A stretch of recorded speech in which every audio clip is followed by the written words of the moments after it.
The welcome series. This is one of the most important flows of your complete email marketing game. Yet so many e-commerce brands are missing out on the possibilities of a good welcome series flow. A lot of e-commerce brands are just sending 1, 2 or 3 emails with the welcome series flow, while in the ideal situation you'll be sending a lot more emails to nurture your new subscribers towards their first purchase.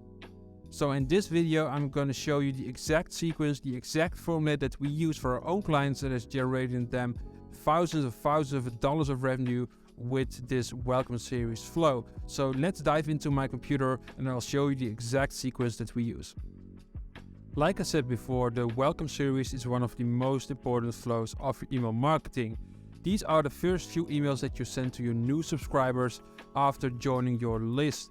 So the goal of this flow is to give away the incentive you promised them in your sign-up form, to build authority and trust within your audience, to educate your audience and to guide them towards the first purchase. So the trigger that you should implement for this flow is when someone subscribes to the list. Make sure to use different lists for different incentives. This is the most easiest way to differentiate between different offers that you use for your sign-up form, and we noticed that just works the best for your welcome series as well.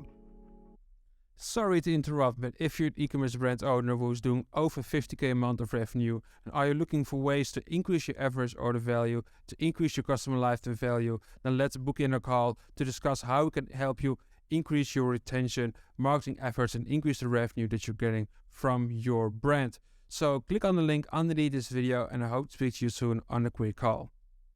Your flow filters, make sure to exclude all the people who have placed an order since starting this flow, who started the checkout or has added to cart. You don't want people to get multiple flows at the same time. So when someone has received a welcome series email from you, went to your store, started the checkout, make sure to exclude those people so they won't receive another email from you from your welcome series email, but they will just join your abandoned checkout flow. So these are the flow filters that you can use in that case. Then the flow outline. Something that a lot of e-com brands are missing out on is to make sure to tag the people who are in your welcome series, because you don't want to send campaigns to people who are currently in your welcome series flow, because like I mentioned before, the people in your welcome series flow are people who are new. You have to nurture them, you have to build trust with them, so you don't want to send them a campaign straight away and spam them with different kind of emails at the same time. You just want to send them the welcome series flow. After completing the flow, then they can receive the campaigns. And the way we do that is by updating their profile property. So what you can do is something like create welcome status as true, and this tags the audience that is in your welcome series flow. And you'll see at the end of this flow, we'll make sure that people get rid of this tag so you can start sending campaigns to these audiences. Then the first email. So the goal of this first email is to thank them for joining your list. You want to give away the incentive. You want to give some brief info on your brand, show collections and or bestsellers of your store, some social proof like customer reviews and or authority, things like as featured in, as seen in, that just works really well, as well as some user-generated content. That's also something that you can include in this first email, and mention your brand USPs, what makes you different from your competitors, what makes you stand out from the crowd. Show that in your first email. Then one trick that we like to do is a reset of the first email after 24 hours. So since email 1 is one of the best performing emails, we want to resend this to the people who didn't open it. So resend the first email to the people that haven't opened the first email after 24 hours. To do so, add a conditional split like the example in here. So what you do is you add a split where you say what someone has done, has opened the email where message is welcome email 1, at least once since starting this flow. You now get a yes or a no part, and add the email 1 reset to the no part, and use the exact same email, so the exact same email as email 1, but do change the subject line and the preview text and use a different angle for this, because these are non-openers, they haven't opened your first email, so use a different angle that might spark the interest for them to open that email as well. So then one day later again, you can start sending the second email of your welcome series email, and this will be a plain text email, preferably from the founder, or you can come up with a fictive name who is a member of the team, for example. Make this a really personal email with a lot of storytelling. Storytelling sells, so it's important to utilize that in your welcome series flow. Talk about the brand and the unique story behind it. And again, remind them of the incentive you gave them in email 1. You want to keep reminding them of that incentive because that's the thing that triggers them to actually sign up for your email list. So you want to keep reminding them of that incentive. 2 days later, email 3. So this email will be all about brand education. Talk about the brand USPs, go a little bit more in depth on that. What makes you different / better than your competitors? Again, remind them of the incentive of email 1 and highlight your brand USPs. Things like a guarantee, a return policy, or a buy now pay later option is also a good USP that you can highlight, for instance with a footer bar. 2 days later, email 4. So now it's time to show off your best sellers. So talk about your top 3 best sellers and give some brief info about these products and why people should buy this. Remind them of the incentive email 1 again and highlight your brand USPs like a guarantee, return policy, or buy now pay later option, the same as in email 3. When you talk about your best sellers, when you talk about your products, don't talk about product features. Talk about the benefits of your products and the end result, aka the desired outcome of your target audience. Don't talk about features, talk about benefits and the end result. That's key for this email and in general when you discuss your products with email marketing or other forms of marketing. 2 days later, email 5. This email is all about social proof and authority. So share 3 real reviews, of course, from your customers. Each review should highlight a different pain point your audience has. So people can make the connection between their pain points and your solution that shows off with that customer review. Highlight the fact those are real reviews with a verified buyer badge and or a Trustpilot badge if you have a Trustpilot page. Again, remind them one last time of the incentive you gave them in email 1, but now add urgency to it with a 48-hour deadline. We've seen that works the best, especially in the total flow that you're making right now.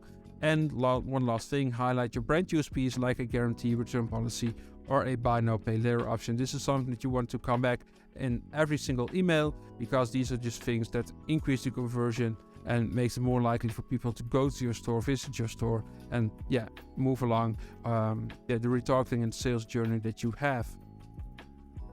Email 6, 2 days later again. After 5 emails, it's safe to say that the original incentive that you gave away in email 1 isn't going to work for the audience that gets to email 6. The people who have purchased are not getting this email anymore. So the only people who are getting this email are people who didn't use that incentive. So that incentive isn't going to work anymore after 5 emails. So that's why you want to introduce a new incentive for this audience. And this can be an upgraded offer or a totally new one. So for instance, if your original offer was a 10% off, you can now give away a 50% off, for example. But what you can also do is use a totally new incentive. So something like a buy now, get one free, buy one, get one for 50% off, a free gift when you buy X, a dollar amount off. Again, most brands use a percentage off, like I mentioned before, but I strongly encourage you to split this different kind of offers, especially in this case, people weren't receptive to, for example, a 10% off. It might be that a free gift when people buy X works way better than increasing that percentage off from 10 to 50% off.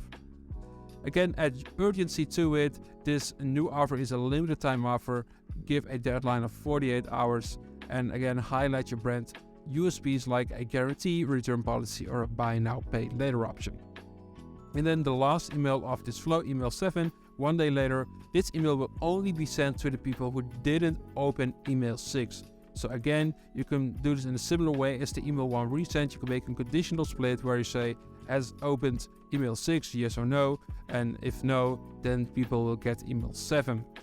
Remind them one last time of the new incentive that you gave away in email 6, but now add some extra urgency to it, not 48 hours, but there's only 24 hours left. Highlight 2 or 3 customer reviews, authority, so as seen in, as featured in, as possible, some user-generated content, etc., to build that trust with this audience, and highlight your brand USPs like a guarantee, return policy, or buy now, pay later option.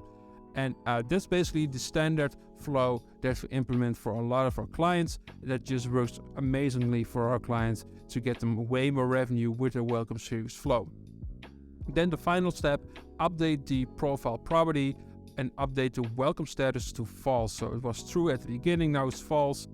Then a few things that you can do extra with your welcome series. What we do oftentimes is add in some extra emails behind email 7. And what you can do is, for example, if you have some evergreen campaigns that works really, really well, you can add them to your welcome series flow, because you know these kind of campaigns works really, really well, and it might work for your welcome series audience as well. So add them to your flow as well. So along the way, you can make a welcome series sequence of like 9, 10, 11, 12, etc. emails.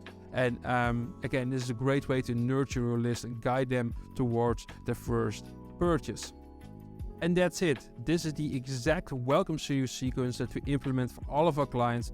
Obviously, with some clients we do things a little bit differently, but this is the general structure that we use for our own clients, and I've advised you to use this structure as well for your e-commerce brand. So if you found this video useful, don't forget to give this video a thumbs up, subscribe to this channel, and leave a comment down below if you have any questions or feedback. I'm more than happy to help you out. Again, subscribe to this channel, give this video a thumbs up, and I'll speak to you soon on the next video.